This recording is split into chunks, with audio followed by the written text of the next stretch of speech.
சாத்தூர் பாரம்பரிய சமையலில் நம்ம பண்ண போகிறது வந்து வாழைப்பூ வடை. நம்ம வந்து நிறைய வடை பண்ணியிருக்கலாம். இந்த வாழைப்பூ வடை வந்து ரொம்ப நல்லது உடம்புக்கு. வாழைப்பூ, வாழைத்தண்டு இதெல்லாம் நம்ம பொரியல் பண்ணியோ வடை செய்தோ சாப்பிட்டோம்னா நம்ம உடம்புக்கு வந்து அவ்வளவு நல்லது. கல்லை கூட கரைக்கும். நம்மளுக்கு வந்து சிறுநீரக பையில் கல் இருந்தால் அந்த கல்லை கூட கரைக்கிற தன்மை வாழைப்பூவுக்கும் வாழைத்தண்டுக்கும் இருக்குது. அதனால் இன்றைக்கி நான் உங்களுக்கு வாழைப்பூவில் வடை எப்படி செய்கிறதுன்னு செய்து காட்டுறேன், பார்ப்போம். வடை செய்கிறதுக்கு 1½ கப்பு கடலைப்பருப்பு, குழம்பு கடலைப்பருப்பு தான். இதை ஒரு 2 மணி நேரம் ஊற வச்சு சுத்தம் பண்ணி எடுத்து வச்சுருக்கேன். 1½ டம்ளர். இதுக்கு வந்து வாழைப்பூவு, அந்த வாழைப்பூவை பொடுசாக கட் பண்ணி மோரில் போட்டு வச்சுருக்கேன். வெளியில் வச்சா நான் கருப்பாயிரும். கட் பண்ணி கொஞ்சம் மோரில் போட்டு வச்சுக்கோங்க. கொஞ்சம் கருவேப்பிலை, 2 பச்சை மிளகாயை பொடுசாக கட் பண்ணி வச்சுருக்கேன். 1 ஸ்பூனு சோம்பு, 5-6 பூண்டு பல் எடுத்து தோலோடு அப்படியே தட்டி வச்சுருக்கேன்.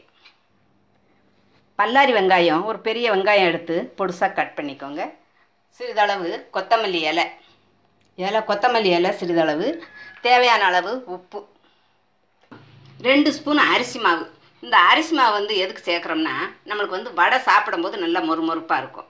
அதுக்காக 2 ஸ்பூன் அரிசி மாவு, சிறிதளவு சோடா உப்பு. இவ்வளோ தான் இதுக்கு வடை பண்ணுறதுக்கு தேவையானது. இல்லை, நம்ம வடை பண்ணுறதுக்கு இந்த கடலைப்பருப்பை குறப்பாக ஆட்டி எடுத்துக்கிடுவோம். இதில் வந்து ஒரு மிக்சியில் போட்டு மிக்சி ஜாரில் போட்டுக்கோங்க. கொஞ்சம் பருப்பு இருக்கட்டும், ஒரு கைப்பிடி அளவு வச்சுருங்க. லாஸ்ட்டில் நம்ம மாவில் போட்டு பிசைஞ்சு வடை தட்டுறதுக்கு நல்லா இருக்கும். நம்மளுக்கு மென்று சாப்பிட்றதுக்கும் டேஸ்ட்டாக இருக்கும். அது இருக்கட்டும். இதை வந்து நம்ம மிக்சியில் ஓட விட்டு குறப்பாக எடுத்துக்கிடுவோம். வடை செய்கிறதுக்கு பருப்பை நல்லா குறப்பாக ஆட்டி எடுத்தாச்சு. பாருங்கள், ரொம்ப நைஸ் ஆட்டக்கூடாது, குறப்பாக ஆட்டி எடுத்துக்கோங்க. இது கூடவே நம்ம மோரில் போட்டு வச்சுருந்தோம்ல வாழைப்பூ, அதையும் நல்லா புழிஞ்சு போட்டுக்கோங்க.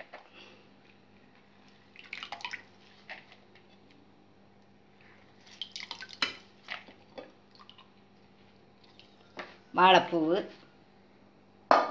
அதுக்கப்புறம் கடலைப்பருப்பு ஒரு கைப்பிடி அளவு வச்சுருந்தோம், அதையும் சேர்த்துக்குருவோம்.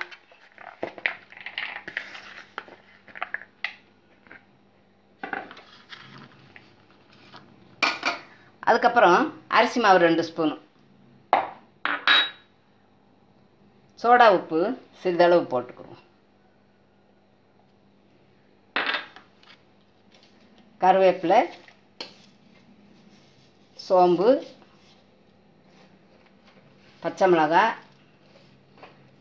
பூண்டு 1-2 தட்டி வச்சது, அடுத்து வெங்காயம் பொடிசாக கட் பண்ணி அதையும் போட்டுக்குருவோம். லாஸ்ட்டில் உப்பு போட்டுக்கோங்க, உப்பை மறந்துடாதீங்க.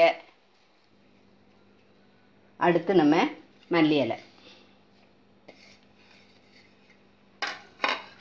எல்லாம் போட்டு பிசைஞ்சு எடுத்துக்குவோம். தண்ணி ஊற்றாமல் பிசைஞ்சுக்கோங்க.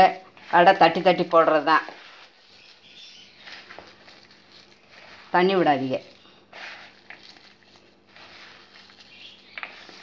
எண்ணெய் வச்சுருக்கேன், எண்ணெய் சூடாகிக்கிட்டு இருக்கட்டும்.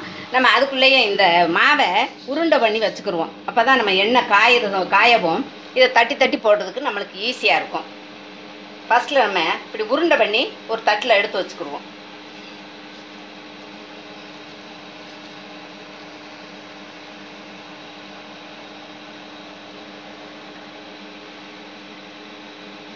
ஆயிடுச்சு. இப்போ நம்ம பிடிச்சி வச்சுருக்கிற உருண்டையை ஒன்று ஒன்றா எடுத்து தட்டி போட்டுருவோம்.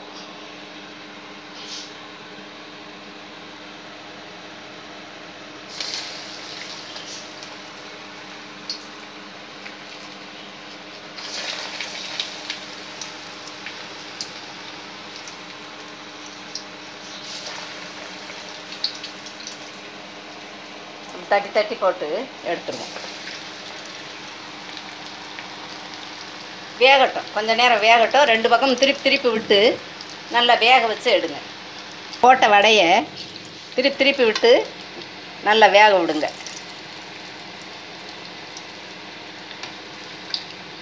2 பக்கம் திருப்பி விட்டு கொஞ்சம் நேரம் வேக விட்டு இந்த இதெல்லாம் நுரையெல்லாம் அடங்கினதுக்கப்புறம் வடையை எடுத்துருங்க.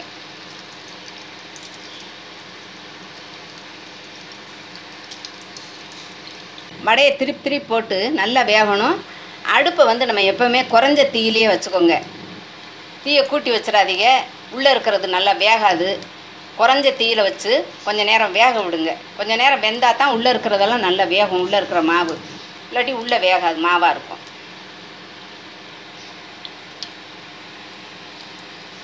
அடுப்பை தீயை வந்து நம்மளை குறைவாகவே வச்சுக்கிறணும். இப்போ நம்ம வடையை எடுத்துடலாம்.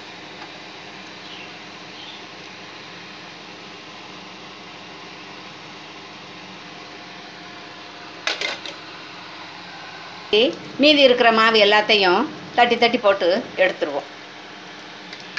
இப்போ நம்மளுக்கு வாழைப்பூ வடை ரெடி ஆயிடுச்சு. இது வந்து உடம்புக்கு ரொம்ப நல்லது.